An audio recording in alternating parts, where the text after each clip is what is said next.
Capricorn, welcome back po dito sa aking channel, Daily Dose of Tarot 111. Kamusta ka ngayon? I hope nasa mabuti kang kalagayan, pampisikal, mental, emotional, o spiritual man yan. Ang video natin na ito ay para lamang sa mga Capricorn na may malawak na kaisipan. Kaya po, tandaan po ninyo na hindi lahat sa inyo ay makaka-resonate, makaka-relate, so be open-minded. Kaya panoorin nyo po yung inyong other signs kasi baka mas doon po kayo makaresonate. At kung bago ka pa lamang po dito sa aking channel, please subscribe and hit the bell button para lagi kang updated. Kung nais mo naman magpa-private reading, makikita mo yung link ng aking Facebook page, ng aking email, dyan sa description box. Kung di mo naman makita, type mo na lang directly sa Facebook, Tarot Intentions by Aliana Reyes. Tandaan po na tayo ay Facebook page, hindi tayo Facebook account or personal account, kaya mag-ingat po kayo dahil may nanggagaya sa atin. Tandaan po ninyo na hindi ako ang unang magme-message sa inyo. Kayo po ang unang magme-message sa akin kung gusto nyo ng private reading. At kung di ka naman po mag-skip ng ads, maraming salamat kasi by that, nasusuportahan mo po ang ating channel na magpatuloy. Mag-iwan ka na din ng bakas para naman malaman ko kung isa ka ba sa mga active dito sa aking channel. Ayan, ilan lang kasi yung mga natatandaan ko talaga, no, na active dito sa channel natin. Yung pag nakita ko pa lang yung comment nila, alam ko na sila yon.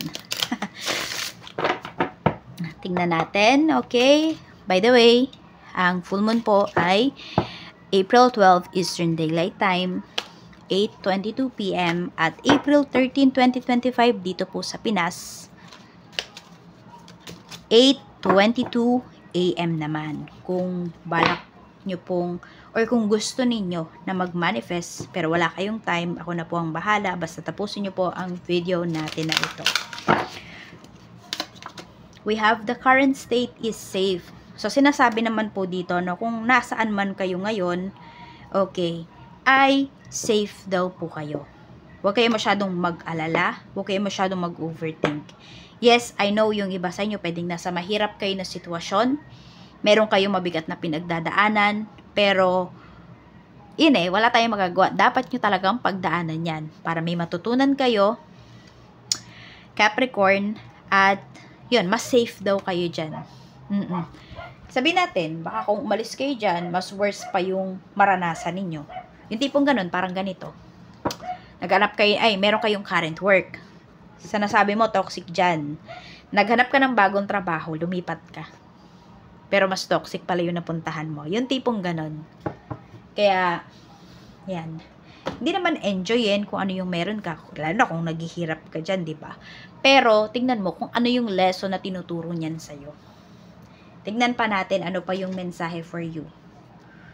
Okay, mensahe pa po natin for Capricorn. Mensahe pa natin for Capricorn.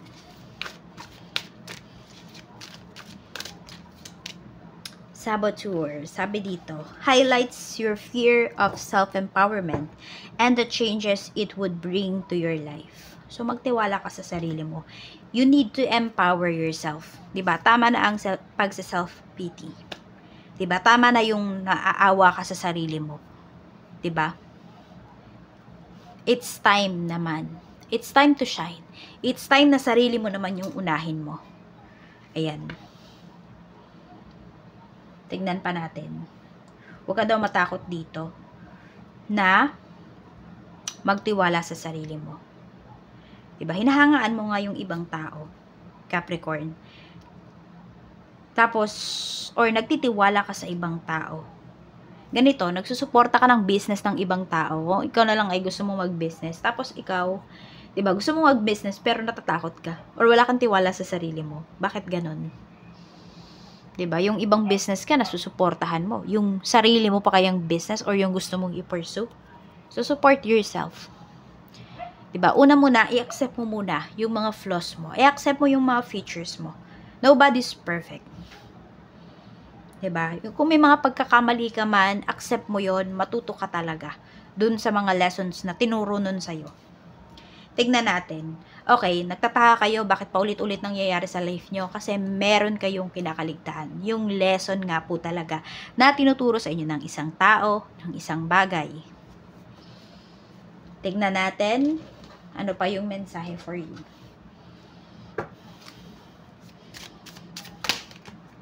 the office. Delegating more tasks can significantly boost your earnings. Yan. Time management din also. Kailangan nyo po yun. Think about roles like secretary, assistant, office manager, and other office jobs. Think of the greater good, not just yourself, to achieve a better outcome. So, if you have, yan, sabihin natin, kung kayo ay may negosyo, kayo lang mag-isa, baka kailangan nyo na ng tao. Kailangan nyo na ng mga staffs. Kailangan nyo na ng makakatulong sa inyo. Okay daw yun. Huwag nyo pagdamutan yung sarili ninyo ng pahinga. Kung kayo naman ay may trabaho, huwag nyo daw ding suluhin yung trabaho. Kasi, ayan nga, iba-iba kayo ng roles pagdating sa work na ito. At ibigay mo yun sa kanila. Kung yun ay trabaho nila yun, trabahuhin nila. At yung trabaho mo, trabahuhin mo. Okay? Huwag mo lagi silang sinesave. Ayun din. Yun din, isa pa, ha? Capricorn. Pag may nanghingi ng tulong sa inyo, okay lang tumulong. Pero kung lagi-lagi, yung dumedepende na sa'yo yung isang tao, kahit sino pa yan, kahit hindi yan sa trabaho, pag mag-isip-isip po kayo.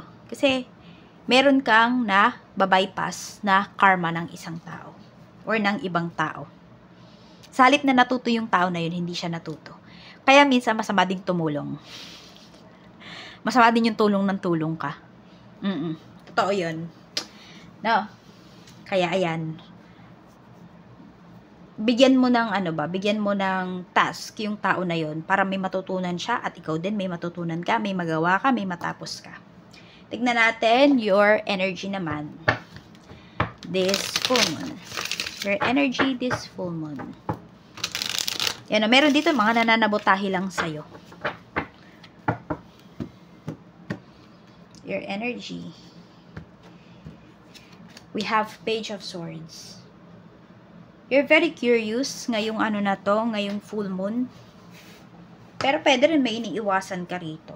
I don't know kung iniiwasan mo mag-overthink. We have the Emperor. Lagi lumalabas yung the Emperor natin. Ayun, ang dami mo, ewan ko kung may iniiwasan kayong responsibility dito or kung meron dito nanay or tatay ng anak po ninyo pero hindi na kayo together, pwedeng siya yung siya yung kunwari, mini-message mo rito. Kasi gusto mo na meron din siyang contribution doon sa anak po ninyo. Diba? Magpakananay or magpakatatay. Yan. Pwedeng ito hindi pag-iwas. Or pwedeng siya yung umiiwas. Pero kasi energy mo to eh. I don't know kung kayo ba ay meron kayong anak na inabandonan nyo ba? Iniiwasan nyo ba yung responsibility with that kid? With that children? Yan po. Yun yung pinapakita rito. Tignan natin. Or napapagod kayo. Breadwinner ba yung iba sa inyo? Tapos pwedeng meron na kayong pamilya. Pero nakaasa pa rin sa inyo yung ninyo? Immediate family ninyo. Ayun lang. Medyo maghinay-hinay kayo dyan. Kung ganun yung nangyayari. Kasi dapat nagpo-focus kayo sa family na binuo po ninyo. Tignan natin. Siguro unti-unti, bawasan mo na kung ano man yung mga tulong na binibigay mo sa kanila. Ang gawin mo is tulungan mo sila kung paano kumita ng sarili nilang pera. Yun. Kung magagawa mo yan. Capricorn, nasa sayo yan. Tignan natin. Okay. Energy naman ng mga tao sa paligid mo. The Star. Merong hoping dito. May umaasa. Three of Swords. Ito energy sa paligid mo. Meron dito, pwedeng may mga nagkaroon ng third party. Mag-asawa na nagkaroon ng third party, nasira sila. Pwedeng ito kakilala mo. Umaasa pa yung isang tao dyan. Sabi natin baka yung friend mo, umaasa pa na makagkabalikan sila nung ex niya. Pwede rin naman na ikaw to, energy mo to. Or yung ex mo yung umaasa pa. We have Four of Pentacles. Meron po, hindi nakaka-move on. So, merong miserable yung buhay dito because of ex. Diba? Ito yung nagsasabotage dun sa tao na yun. Yung hino-hold on niya na feelings. Kasi, masakit, yet familiar yung na yun, yung feelings nung tao na yun. Kaya nag-hold on siya.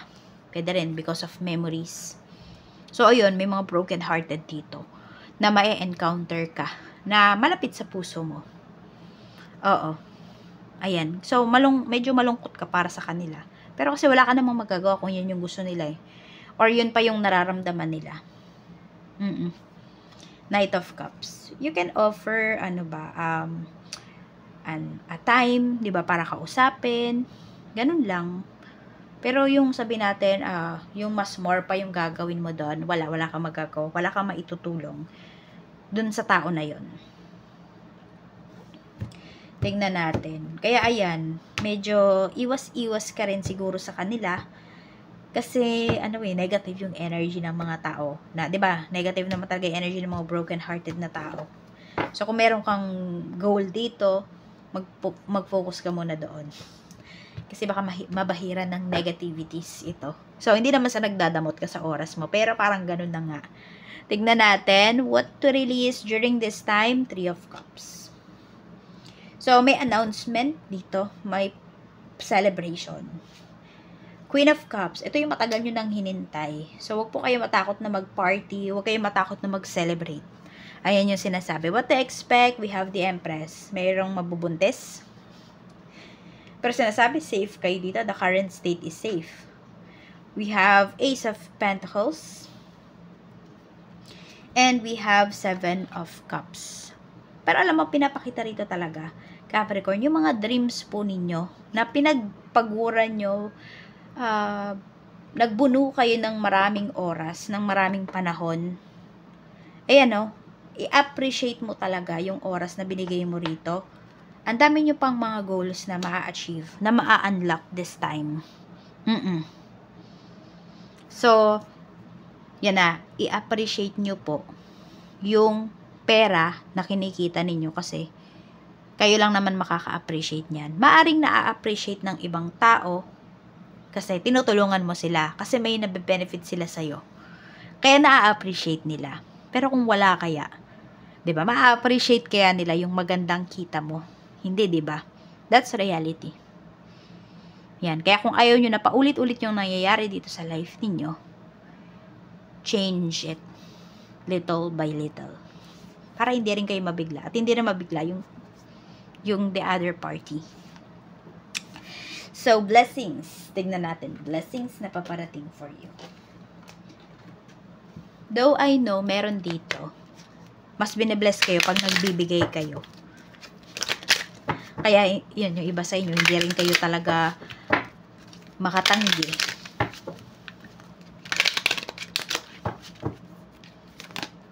Closure. Ayan Dito yun yung sa third party. Kung kayo man yung niloko because of third party. Actually, yung pagloko pa lang sa inyo, yung pinagpalit pa lang kayo, closure na already yun eh. 'Di ba? Yung sabi natin, blinak kayo, hindi kayo kinausap, that is already a closure. Ano pa bang hinihintay ninyo? Ganito lang kasi, pag nagkausap naman kayo, it's either aasa ka pa na magkabalikan kayo. And meron kang umaasa dito. Hindi ko alam kung ikaw yan or yung the other person. Ayun, ganun lang naman yun eh.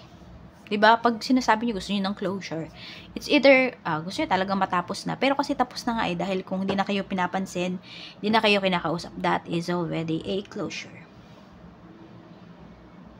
Kung makakausap mo naman, pwedeng magkaroon ka pa ng hopes dito na baka magkabalikan kayo. Tignan natin. Ayan, marirealize niyo yung totoong closure. Or ano ba talaga yung meaning ng closure towards sa isang connection. Pwede rin may i-close kayo dito na chapter ng life ninyo.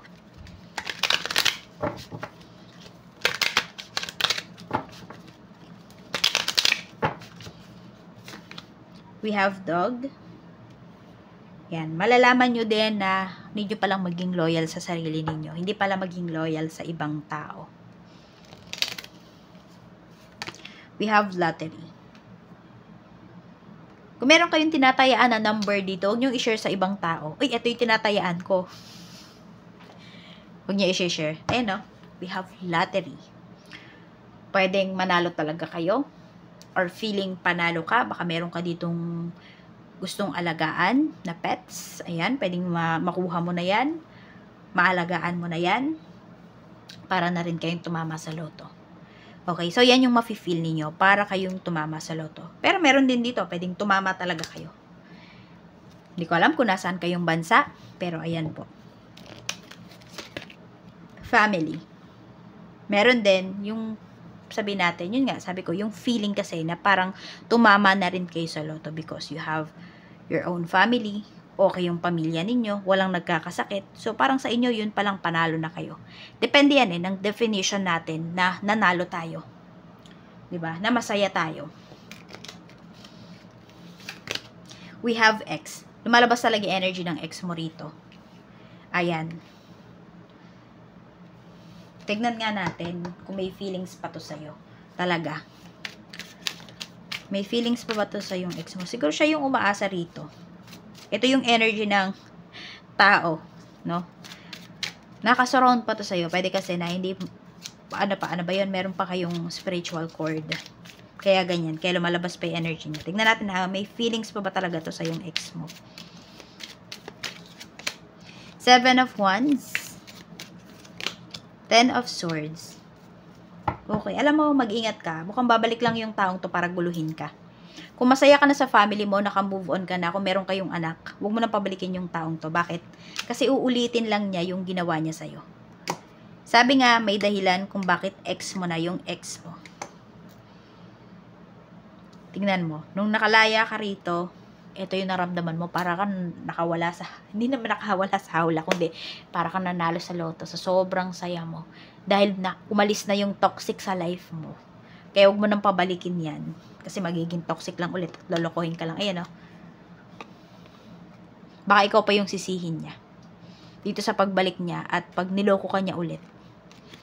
So, ayan po. At kung nakaabot kayo sa part ng video natin na to, okay. Meron ba kayong wish? Isang wish lang po. Mag-focus kayo doon. Banggitin ninyo 3 times.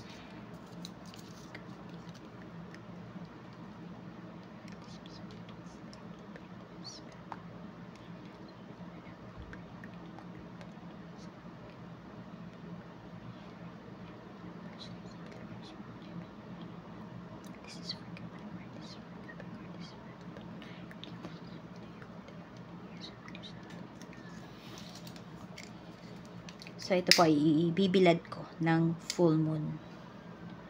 Kaya sa mga walang time dyan, ayan na po. Maraming salamat, Capricorn. See you again on my next video.